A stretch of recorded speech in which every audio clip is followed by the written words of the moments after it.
Une victoire importante dans un derby, c'est jamais des matchs faciles. Face à une très bonne équipe de Lorient, qui n'est plus du tout la même équipe qu'on a rencontrée il y a quelques semaines.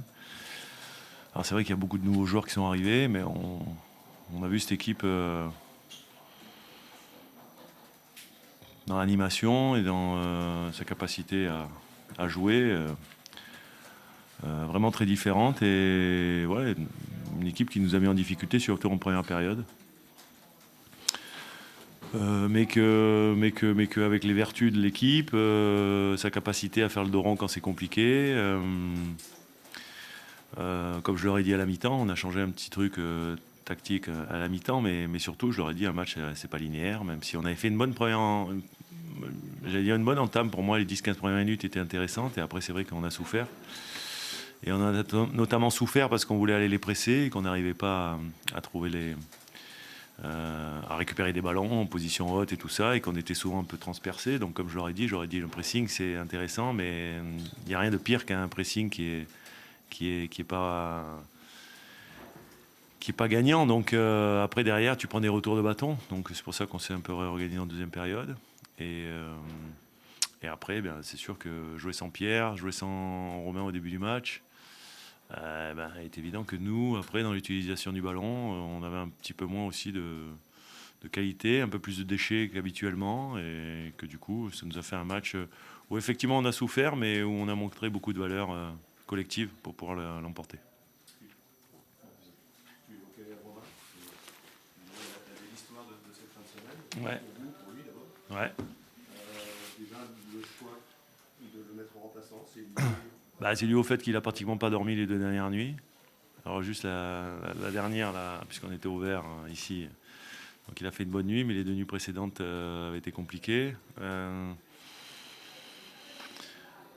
Parce qu'il est resté auprès de sa femme et que voilà, quand vous venez d'avoir un bébé, forcément. Et donc, je crois que dans la nuit de vendredi à samedi, il m'a dit j'ai dormi 1 heure. Donc, il devait venir déjà s'entraîner la veille de match, mais il m'a dit franchement, je suis pas capable de le faire. Donc, à un moment donné, on sait que c'est gérer beaucoup d'émotions, ce genre d'événement, et que quelque part, on voulait aussi le protéger, en sachant que même s'il devait jouer qu'une demi-heure, il était capable aussi par rapport à sa qualité, par rapport à ce qu'on connaît de lui, qui était capable de nous faire la différence. C'était un peu la même gestion avec Camo, qui a enchaîné 2 matchs avec des voyages et avec 2 matchs où il a joué pratiquement l'intégralité des 2 matchs dans quelques jours rapprochés, mais lui également, en étant sur le banc, c'est vrai qu'en rentrant, il pourrait faire la différence à l'arrivée. C'est beaucoup de satisfaction parce que c'est l'un qui fait la passe pour l'autre et l'autre qui marque, donc quelque part... c'est aussi, j'allais dire, la lecture du match que l'on avait faite avec le staff, et c'est pour ça qu'on a pris ces décisions au départ de la rencontre. lui, il voulait jouer plutôt ou... Qui? Romain, il voulait jouer, il y a eu une discussion Oui, on a eu une discussion, et c'est vrai que non, je lui ai annoncé effectivement que déjà je lui ai demandé s'il voulait participer au match, parce qu'avec ce qu'il avait vécu, je peux comprendre aussi qu'à un moment donné, voilà, il peut y avoir des priorités. Ça après chacun. Non, il m'a dit je veux venir. J'ai dit par contre, par rapport à ce que tu as vécu, par rapport à tout ça, je pense que je te ferai démarrer sur le banc, mais avec la volonté que tu peut-être nous fasses la différence en fin de match. Il m'a dit ok, pas de problème. Donc voilà, c'est vrai que c'est la belle histoire et je suis très heureux pour lui déjà, parce que c'est un papa maintenant, on a un nouveau papa dans l'effectif, et que quelque part il a pu fêter ça avec son but. Vous êtes content qu'il n'ait pas posé son congé paternité Plutôt, oui. Plutôt. Maintenant, après, voilà, on sait que...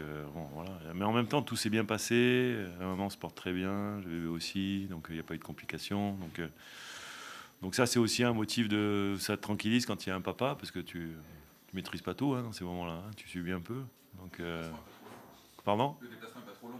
Après, voilà, la chance qu'on a eue aussi, c'est qu'effectivement, les déplacements étaient moins longs que voilà. Mais bon, en tous les cas, non, ça s'est fait en bonne concertation, on va dire. Brian nous a dit qu'il est arrivé, il est simple comme ça hier, on se demandait si c'était pas lui qui avait accouché. C'est vrai que quand il était... Parce que c'est vrai que elle a accouché... sa femme a accouché le vendredi. Ok. Et le soir, il m'a dit, demain, je suis à l'entraînement, pas de problème et tout ça. Et le lendemain, il m'a envoyé un petit texto le matin en me disant j'ai dormi 1 heure, donc c'est vrai que ça va être compliqué. Donc je pense que quand il m'a envoyé le texto, il voulait dormir. Et après, je l'ai eu en fin de matinée, on avait terminé l'entraînement. Je lui ai dit viens quand même, ce serait bien qu'on te voit, ce serait bien que tu viennes te dégourdir un peu les jambes, faire un truc avec les prépas, même si c'est une demi-heure.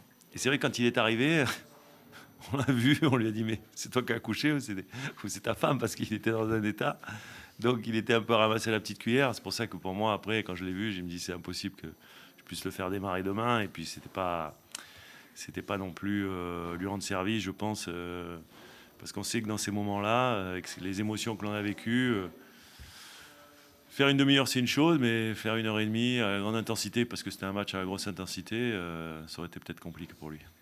Sur le scénario du match, est-ce que ça montre l'équipe où il ne peut pas vous arriver grand-chose Je sais pas, il peut toujours nous arriver des choses et c'est important pour nous de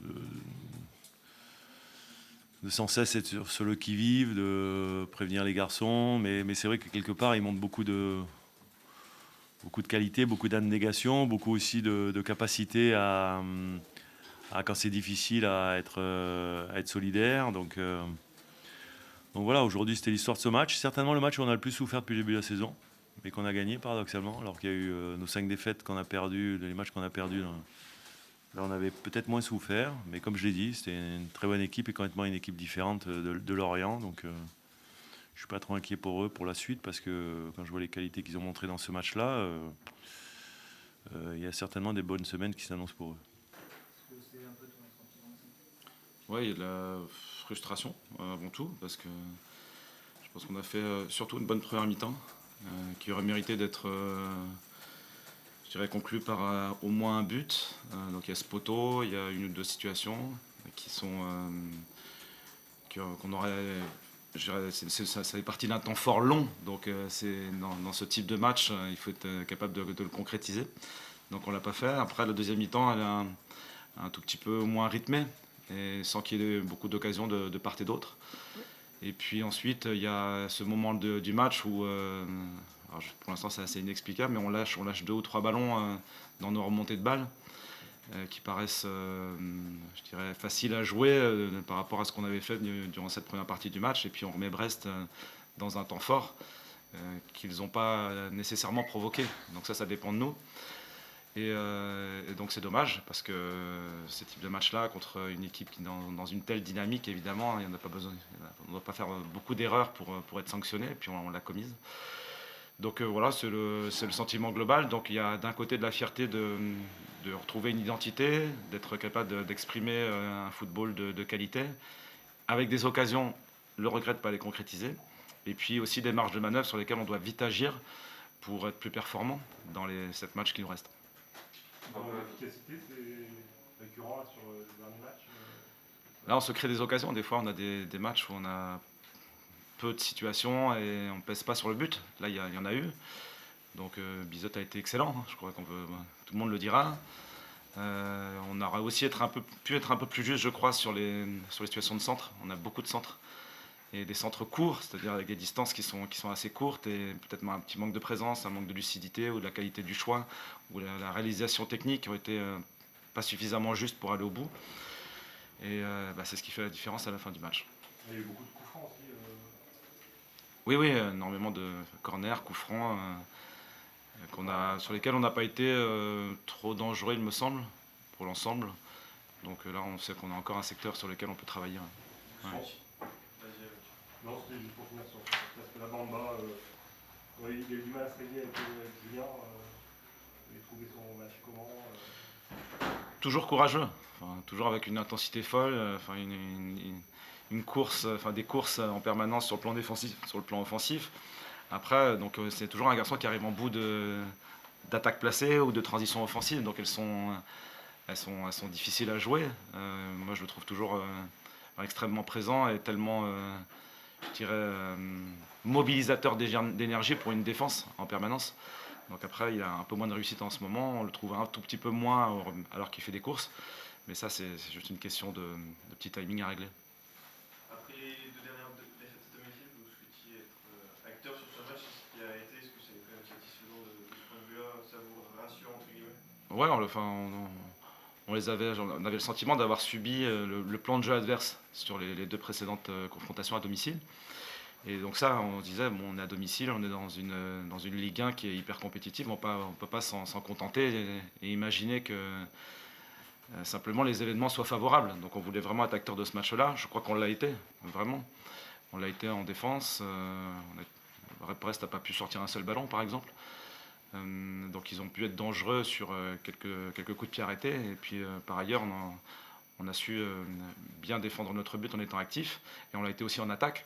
Donc cette attaque, nécessairement, elle demande des prises de risques. C'est aussi une sorte de coup supplémentaire à toujours impulser l'initiative. Et c'est ça, quelquefois, qui peut provoquer sur la durée des petites erreurs. Parce que on a encore une jeune équipe. Cette ligne de défense, par exemple, elle a 21 ans de moyenne d'âge. Donc elle découvre la Ligue 1. Et sur la durée, il y a encore des choses à apprendre. Mais elle a aussi un énorme potentiel. Et elle a apporté beaucoup de choses aujourd'hui. Donc on a été acteurs, je crois. On a fait le match, grosso modo, qu'on souhaitait faire. Je pense qu'on les a dominés dans l'ensemble. Maintenant, les aléas d'une partie, l'imprévisibilité d'un match, ça fait toujours partie de ce qu'on trouve à ce niveau de compétition, et quels que soient les matchs de football d'ailleurs. Donc ça n'a pas été favorable aujourd'hui, y compris l'arbitrage. Il me semble que la décision de l'arbitre sur la situation litigieuse me semble très, très contestable. Maintenant... Voilà, ça ne tourne pas en notre faveur, mais on doit continuer à avancer. Justement, j'allais poser la question sur le recours à la VAR et la décision qui aboutit à ça. Chacun regarde les images. Alors, moi, je vois un angle où le ballon arrive directement sur le bras. Bon, si là, ça siffle pas pénalty, et quand est-ce que ça siffle pénalty? Donc, apparemment, les règles sont tout le temps évolutives et jamais favorables au FC Lorient, parce qu'on a 0 pénalty depuis le début de la saison, avec énormément de situations litigieuses. Lorient s'est jamais plaint sur les réseaux ou quoi que ce soit. Donc, on fait preuve de fair play et d'une bonne image. Je crois que c'est important pour l'image qu'on se doit d'avoir et de défendre auprès à la fois du club et puis de son entourage. Mais en même temps, on ne peut pas accepter d'être... par moment, avoir le sentiment d'injustice de cet ordre-là. Voilà, je vais le dire avec des mots ajustés.